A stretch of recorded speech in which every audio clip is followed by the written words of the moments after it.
అబ్బాయి పేర 100 ఎకరాలు మాగాని ఉంది. యాపీసు దున్నడం వచ్చా?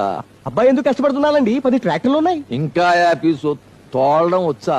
తోలవలసిన కర్మ మాత్రం ఏమిటండి, 10 మంది డ్రైవర్లు ఉన్నారు. పోతే ఎవరు? నువ్వు కాదులే డ్రైవర్లు. ఐసి నువ్వు ప్రొసీడ్ అయిపోవాయా? ఆవులైతేనే గేదెలైతేనే పాలిచ్చే ఓ అర్థం 16 ఉంటాయి. సరే యాపీసు పాలు పితకడం వచ్చా? పితకవలసిన కర్మ అతకేం పట్టిందండి, జమాజెట్టి లాంటి పాలేర్లు ఉన్నారు. సరే ఇంకా యాపీసు వేరే పనులు చేయాల్సిన కర్మ నాకేంటి? పోషించవలసిన కర్మ. దానికి అబ్బాయి గారికి లోటు ఏమిటండి, ఎడాపెడా బోల్డ్ డబ్బు. రేపది పోతే ఎందుకు పోతుంది? డబ్బు గనక. సపోజ్ రేపు ఆయన హైకోర్టుకి వెళ్ళాడు అనుకో, అక్కడ కేసు ఫెయిల్యూర్ అయిపోతే దొండపాడులో బెండకాయ ముక్క కూడా మిగలదు. అప్పుడు మా అమ్మాయి ఏం చేయాలా? రైలు స్టేషన్ లో తెల్లగచ్చు మీద నల్ల దుప్పటి పరుచుకుని ఎల్లగదలే పడుకోవాలా. ఇలాంటి అదవ సంబంధాలు ఎప్పుడు తీసుకురాకు. తాత ముత్తాతల నాడు ప్రాపర్టీలు చూపించి పోజులు కొట్టే ఈ అదవల్లుడు కాదు నాకు కావాల్సింది. రెక్కల కష్టంతో ముప్పొద్దులా మా అమ్మాయికి మొద్దట్టేవాడు కావాలా. ఆడు పేదోడైనా నాకు పర్లేదు.